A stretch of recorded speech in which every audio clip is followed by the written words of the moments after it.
right, Andy, come on up here, brother. I think that's the first time in 27 years of ministry I played the Cowbell video.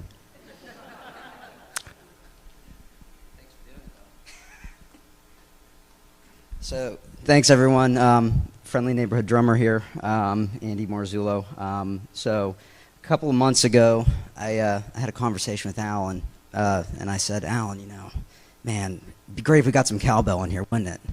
You know, he said, Andy, I love the idea God's speaking through you. You got to do what you got to do. You got to pursue it. But, buddy, we got a problem. I said, what's the problem, Alan? And Alan goes, our sound system can't handle any more inputs. I said, really? He said, we are maxed out, buddy. We can't do anything else. And I said, oh, man, all right. Well, I said, so in the pursuit of getting more cowbell in the band, I decided to put a team together. Started looking at how we can get the sound system up to speed to bring more cowbell to the church. So, all jokes aside, the last couple of months, I've been working very closely with Bub Caliendo and Terry Hanlon, and we've been looking at trying to put a major upgrade in place for our sound system here at the church. Now, Living Word of Plum Sanctuary Audiovisual Upgrade is kind of a mouthful, so we kind of made the decision to just call this project Cowbell. So, without further ado, I wanted to kind of take everybody down a trip down memory lane here. This is us 5 years ago, and Alan put a great presentation together a couple Sundays ago talking about where we've come and where we're going. You know, over on the left, that's us in the Masonic Hall. That's Alan and Gloria, you know, with the guitar, piano, and vocals. So you got maybe 2-3 inputs. Over on the right, you got Samantha, Allison, Gloria, and Jeremy without hair. Playing at the community center, again, about 4 inputs. You can go to the next slide. Thanks. This is our typical Sunday layouts now that we have. We have upwards of 9 to 10 musicians on stage at any given time. So this is like today. You know, you might have 5-6 singers. Bernice playing her percussion instruments. You'll have Jeremy back on guitar, Gloria on piano and singing, and then sometimes I sit in on cajon. So it's a lot of inputs. And then our next one, we have about 9 musicians on stage for our Sunday worship team. So right now, we've greatly exceeded all expectations, I think, of where we thought we would be about 5 years ago, which is a good problem to have.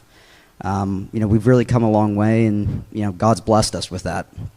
So right now, in layman's terms, this is what our sound system looks like. Alan's done a great job of holding it together with chewing gum and duct tape, but as I said, it really is busting at the seams. Right now, all the inputs that you see on stage are going to actually 2 soundboards. We have a mini soundboard that's hidden very well up here in front of the piano, and then we have the main soundboard in the back. Now, typically, you want everything to go to one soundboard, so you can control everything one time through. Our soundboard isn't big enough to support everything, so we've had to actually put that into the mini soundboard, put a separate signal back to the other board, and then you can't do any mixing in the back. So we're very limited in what we can do.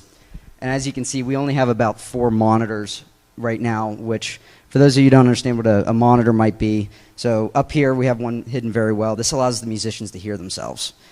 Some of us, like me, I use in-ears, so my monitor actually is in my ear, but that's an extra line that has to come out of the soundboard to allow me to hear what's going on around me, because I can't hear over the drums. Likewise, you know, Alan can't hear over the guitar, Jeremy can't hear over everything else for his guitar, so that allows musicians to get that feedback and see how it's supposed to sound. And then right now we pretty much only have 2 PA speaker lines, which are the ones here and then the ones hidden along the sides of the church. So you can go next slide. This is really where we should be. So we have all of our inputs coming in to one main soundboard, and then we have them going out to several monitors, and then we're looking at trying to get about 4 speakers put in the church here to get started. So in pursuit of this, we met a gentleman. His name is Ray Calfo.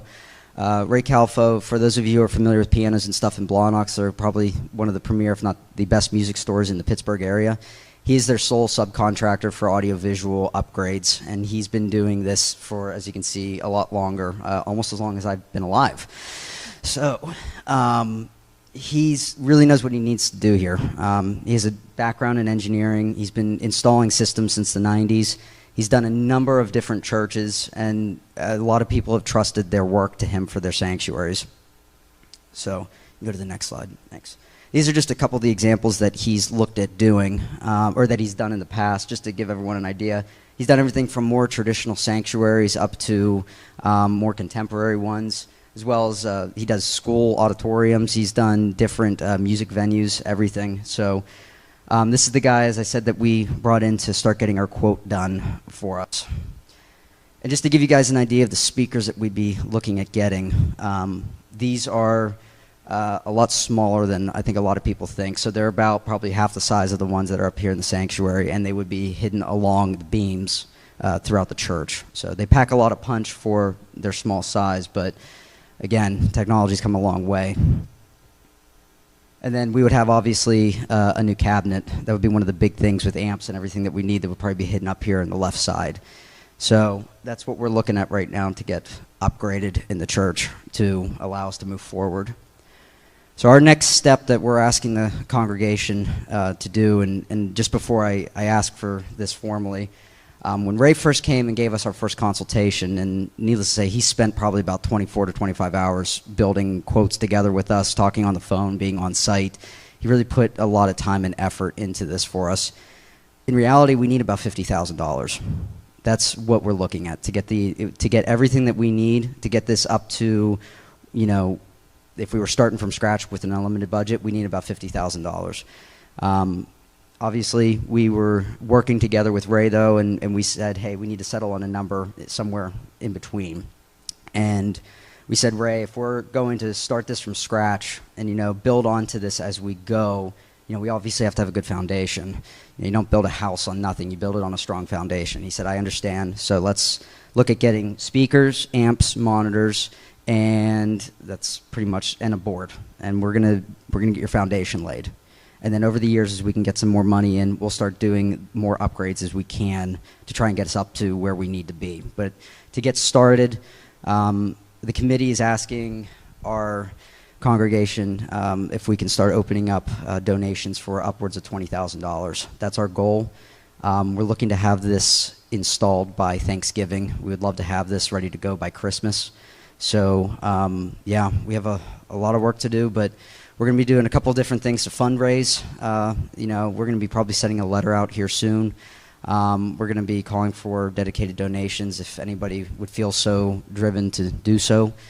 And on top of that, we're going to probably do some community fundraising as well. And one other thing, too, that I know personally, my company has offered to up some money for this. So we're also going to be calling on local businesses and foundations to see if we can try and get some money raised for this. So again, it's a very aggressive target. It's already the end of July. You know, we're looking at about 3 to 4 months to try and get this done. But God's blessed us in a lot of ways. You know, just looking around us here, I think he can take care of us here. So with that being said, you know, Jesus says we do need more cowbell. So help us get more cowbell in the church, please. Thank you, everyone.